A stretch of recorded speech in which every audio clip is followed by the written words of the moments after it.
All right. Greetings, everyone. I hope you enjoyed our spring break time. We wanted to give a little time where you could sort of absorb some Herodotus on your breaks without being required to work on it too much. So I hope that was good.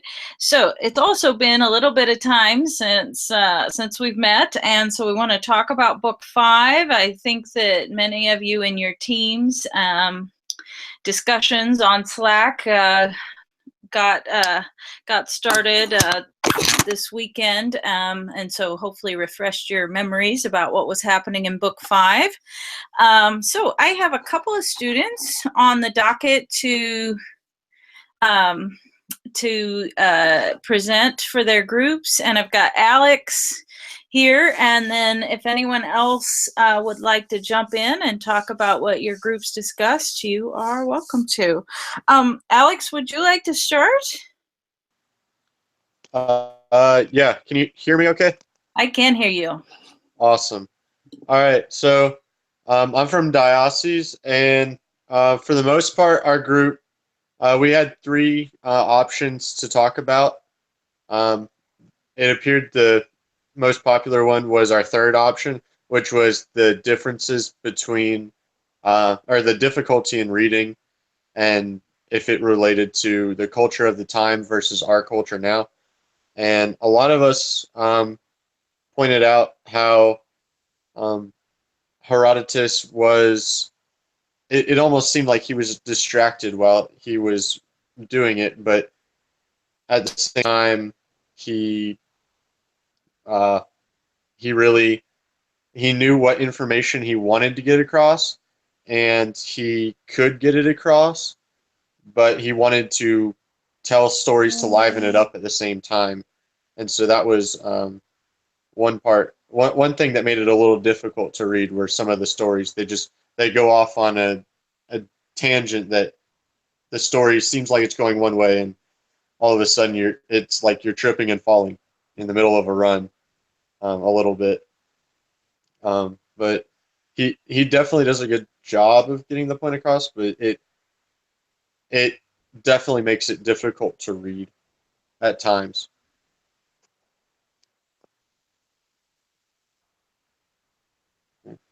All right. Yeah, that's pretty much what we talked about. Um, Yeah. just the difficulties, some of the difficulties. Excellent. Thank you for sharing, and thank you for volunteering to be on camera and representing your group. Much appreciated. All right. Let's see. Anyone else would like to speak?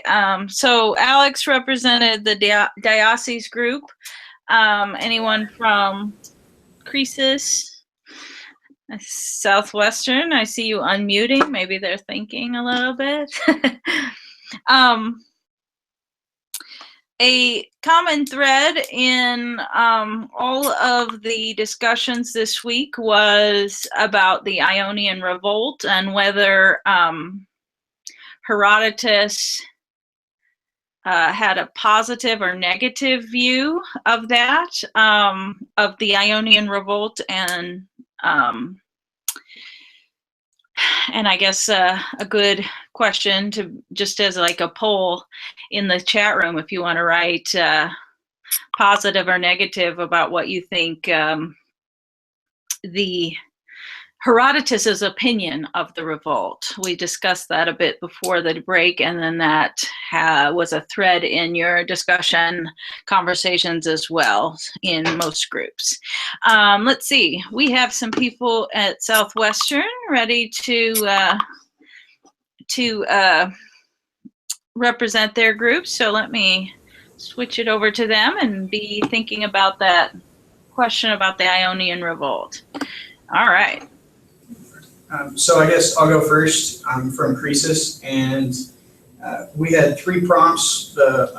Both of the responses that we got in the group, though, responded to the first one, asking how Herodotus portrayed the Athenians. And both of the responses actually kind of took the same line. They highlighted the connection that Herodotus draws between the point where Athens embraces democracy, and then that was the moment whenever they suddenly ascended militarily as well. And actually the second comment from Nathan really kind of delved into that more, talking about how democratic men that are more tied up in the success of their city-state and their conquests have a greater incentive to fight valiantly than the slaves that fight for other tyrants and kings. So that's pretty much what we talked about in Croesus.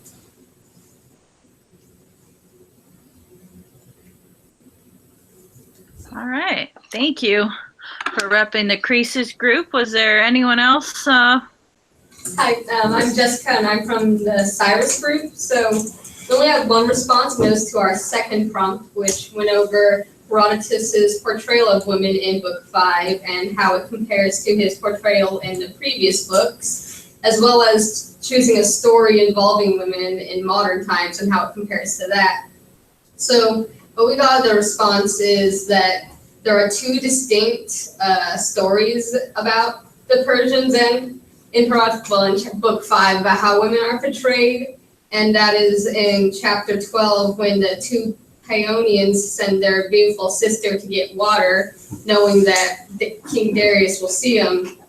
Her uniqueness in how she fetches the water stands out to Darius, and the same is true for today, because in every romantic movie there's a man who seeks out the woman he is intrigued by.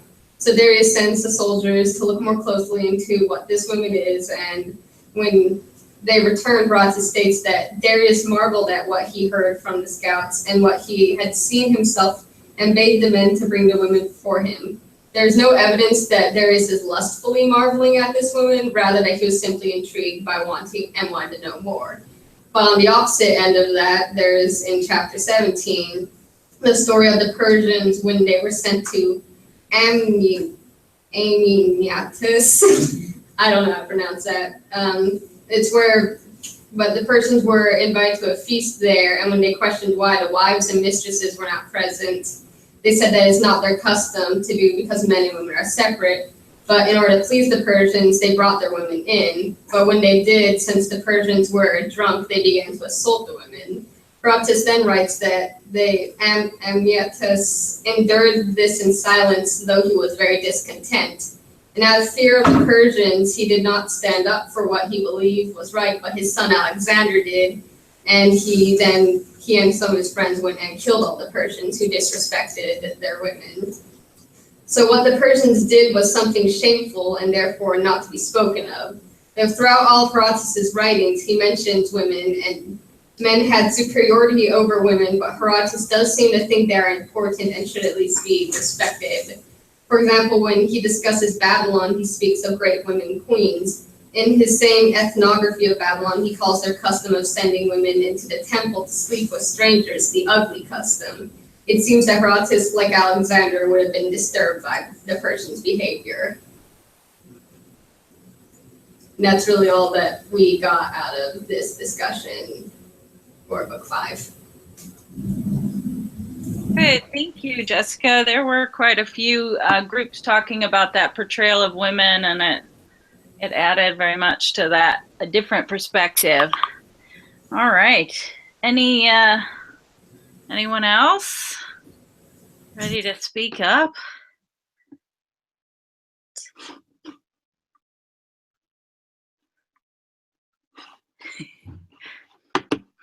Anyone? Anyone at Culver Stockton? I know it's that post-spring break. It's that post-spring break lull of trying to get our brains back to the material. I am writing a poll. I'm gonna put in the channel about if it works, and yeah, it worked. It is just a quick little poll about the Ionian Revolt. So let's see if you take a look at the Herodotus's opinion about the Ionian Revolt. You guys went through more nuanced discussion, but let's see if anyone has any. Let's see how the voting goes.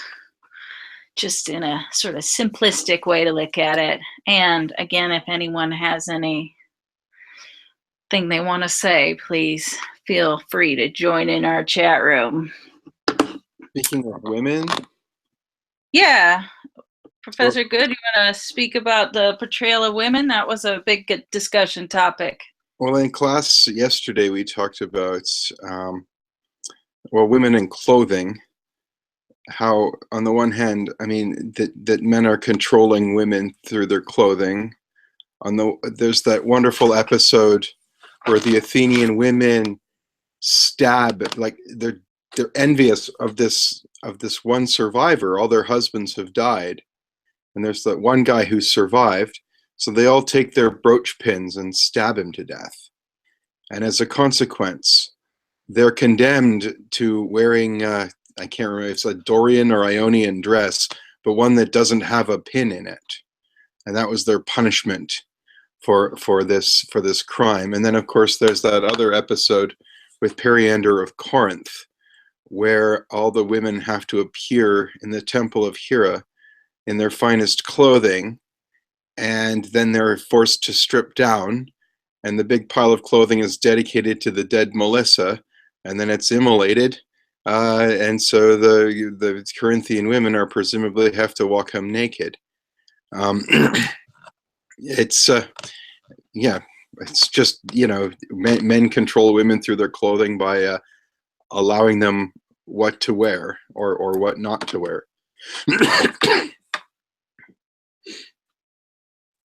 It's just an observation, really.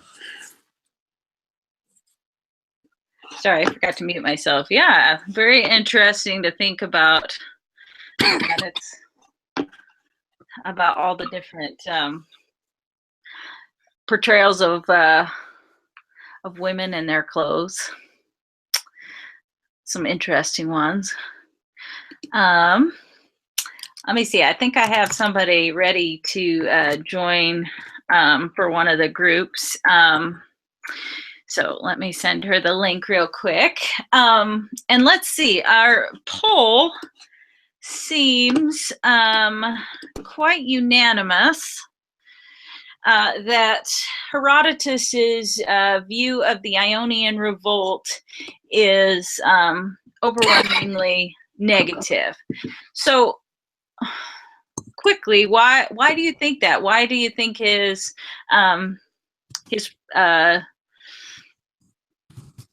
why do you think his opinion of the revolt is negative, and why? And some of this is, in the big picture, this sort of starts a kind of a move to freedom. So it would seem to be somewhat positive thing, but it's much more nuanced, as we discussed before the break. So if you would write a little bit, let me see if I can get our other student representative. Just a couple sentences. I see you're all joining in. Let's see. Let's see if Maggie got my message. Oh, there she is. Maggie, can you hear us? Yes. Can you hear me? Yes, we can hear you. All right. So Maggie, you're representing the Cambyses group, right? Mm-hmm. All right. Do you want to share a little bit about what your team talked about this week, or about Book 5?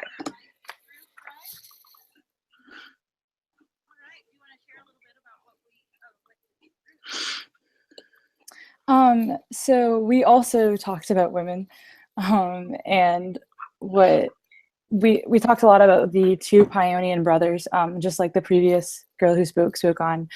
And one thing that I really thought was interesting was how, they want to captivate the attention of the king of Persia. So what do? They put before him the ideal woman, perhaps, is kind of how it's written. And I mean, she said before, the girl who spoke before said that it wasn't necessarily like, it wasn't like lustful, it wasn't a bad thing, it was more that he was just like in awe of her. But I do think it's interesting that like she fits just a very like certain like stereotype. And it's just that she like, it says that she's beautiful. And it said that like she was just able to do so many things at once, like she's leading the horse and she's spinning and she's doing all of these things, and that like captures his attention. And I just wanted to add that to what she said before.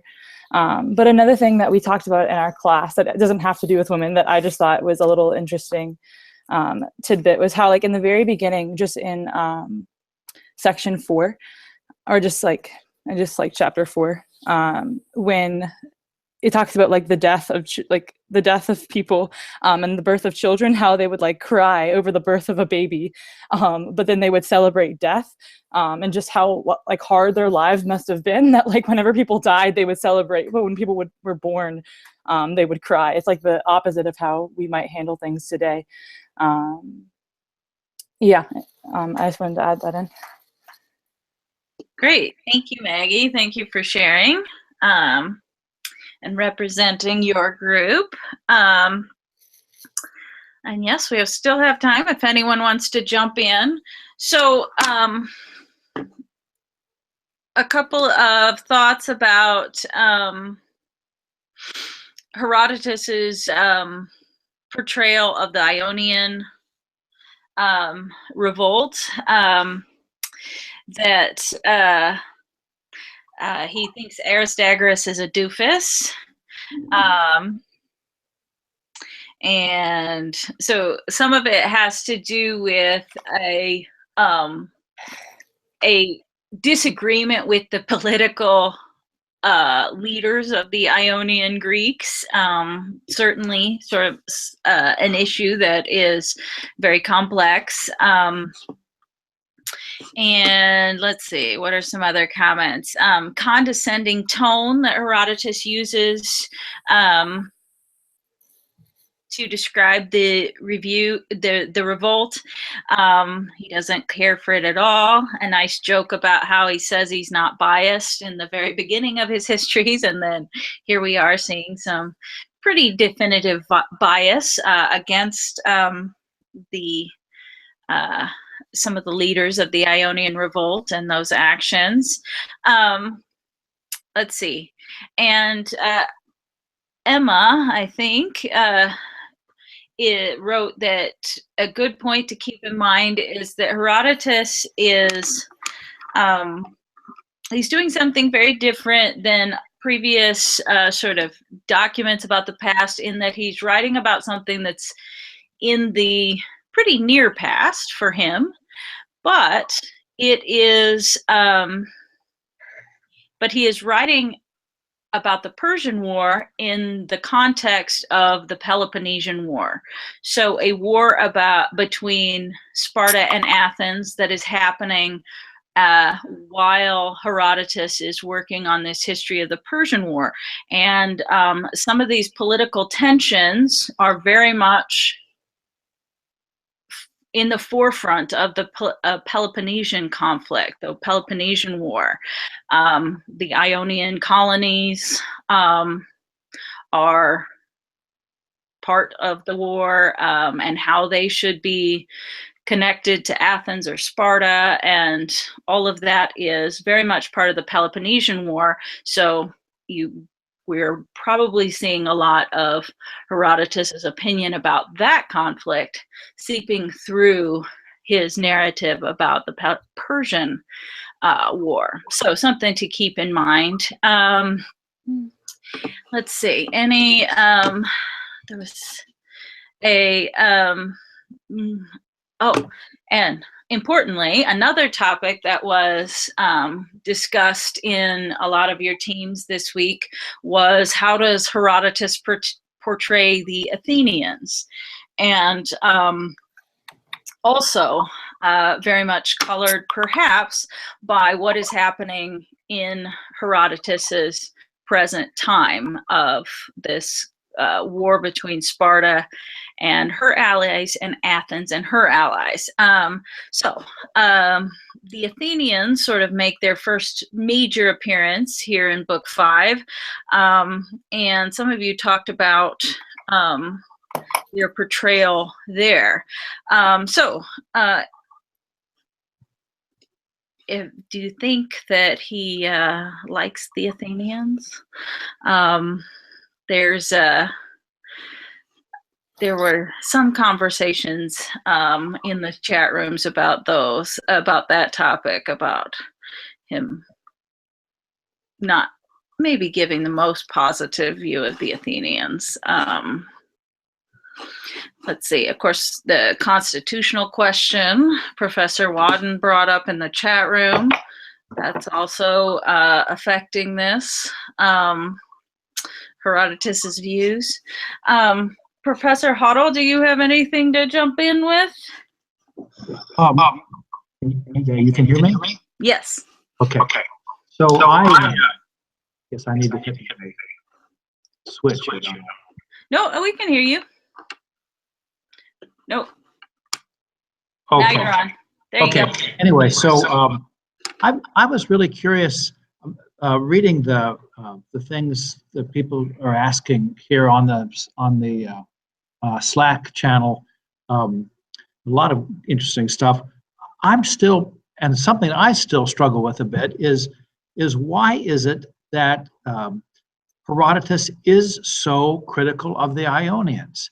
Is it, and I think someone suggested here that maybe it had to do with Herodotus's hindsight, looking at this event from the perspective of the Peloponnesian War, and then maybe this is that he's projecting onto this some negative consequences, or maybe there's a parallel that he sees, because oftentimes he talks about parallels, or that's a real feature that he uses, isn't it? Is it paralleling different events or stories? So is there some kind of parallel that we're supposed to pick up on here?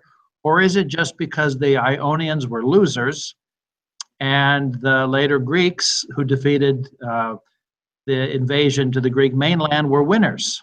So is this some sort of a sort of easy criticism of people who lose? Or is it just because this is fundamentally a criticism of these tyrants, these kind of swashbuckling scoundrels, Aristagoras and Histiaeus, that he portrays as pretty crafty characters, but ultimately not very attractive.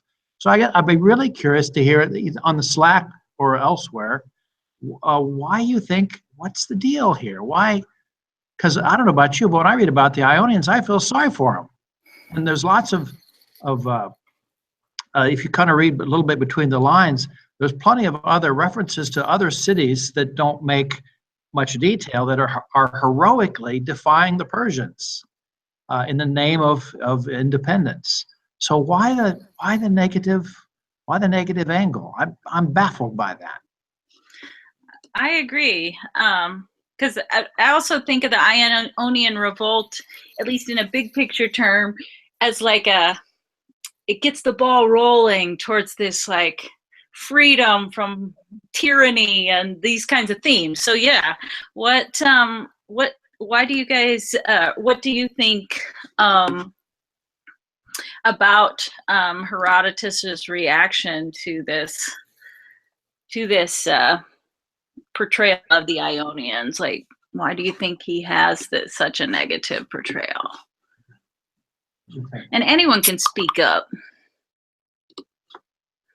If people in the chat room, feel free to jump in. You can be anonymous. I'll just mention it. Or in the Hangout. Let's see. I don't know. I agree with you. I think I feel sorry for them, but I think that I guess there was a thread where we were talking about how Herodotus inserts his political opinion in his stories, and so I wonder if that's maybe his way of saying that he despises revolt or despises democracy in a way. I don't know. Like I can gauge of which kind of government he prefers. Gwen? Yeah. So Joanna in here asked the question, was wondering if this was Herodotus showing his criticism of revolts or even criticism of democracy. That maybe obviously the Athenians' democracy is seduced by this Ionian revolt, and it doesn't make them look very good. There's even Herodotus's wisecrack about how much easier it is to fool a crowd than an individual. So maybe that's the way we should read this is in terms of a real, our instinct is to, of course, favor the rebel and favor the Democrats, but maybe we're misreading it. Yeah. Anyone else getting that angle? Yeah, possibly. And of course, if we really look to that Peloponnesian context, the idea that the Athenians, so if you revolt and you don't have a constitutional plan, what are you left with, or what's going to govern? Anarchy could be the result, or you could end up, maybe it's a comment that the Ionians revolt from their Persian overlords or whatever. We can portray it that way, but then they kind of become subjects of Athens and Sparta, or in some way. So, and some of the Ionians colonies, the Ionian city-states, are treated pretty poorly by their, after the Persian War, treated pretty poorly by their Athenian and Spartan leaders.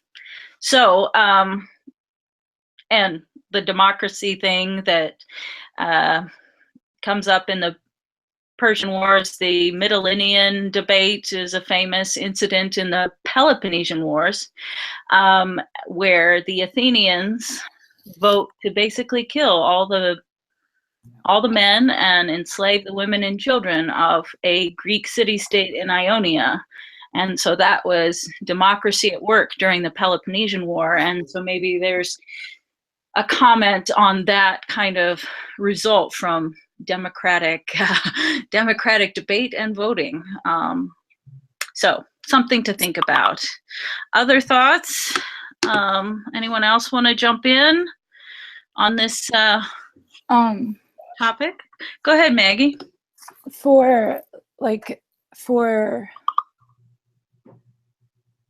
I would say for the his skepticism, or him being so hard on the Ionians, I think what Professor said a second ago about how he has the hindsight of it being in the middle of the Peloponnesian Wars, that could be something, and that could be why he was so hard on them. But something that I've wondered, and this might be a little far-fetched, but just when Herodotus is generally being hard on the Ionians or being hard on the Greeks, I kind of wonder if it's him it's a literary tactic to prove that he's not biased.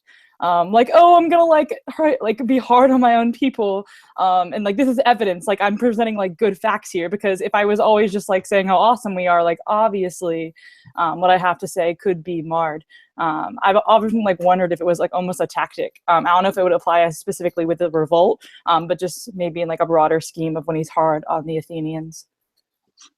Great. No, that's a really good point. That's something to think about, that if he was so anti-Persian and pro-Greek, yeah, it gives him a little balance maybe to be critical of different Greek actions or Greek leaders. So absolutely, good point. Let's see.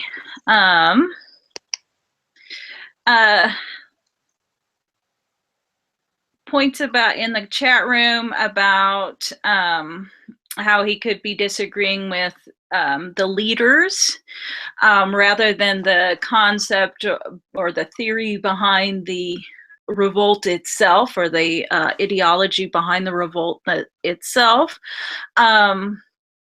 So let's see. Professor Sandridge wrote, one possible explanation for Herodotus's less than enthusiastic view of the revolt is that it's not always about the type of government being advocated, but the quality of leadership, whether democratic or monarchic. So Aristagoras and Histiaeus don't come across as the best leaders, and their motives are more personal than altruistic or idealistic. So I just wanted to read that since it was something said a little better than what I was trying to say. But yes, any other final comments?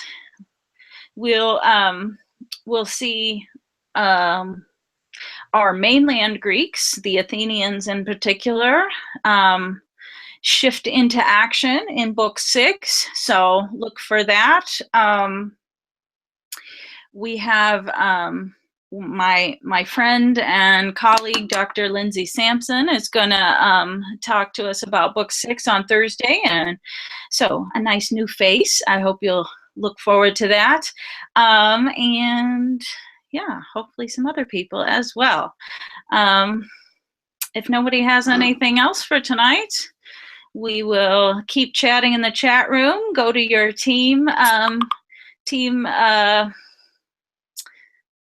your Slack teams for further discussion, and we will meet again on Thursday.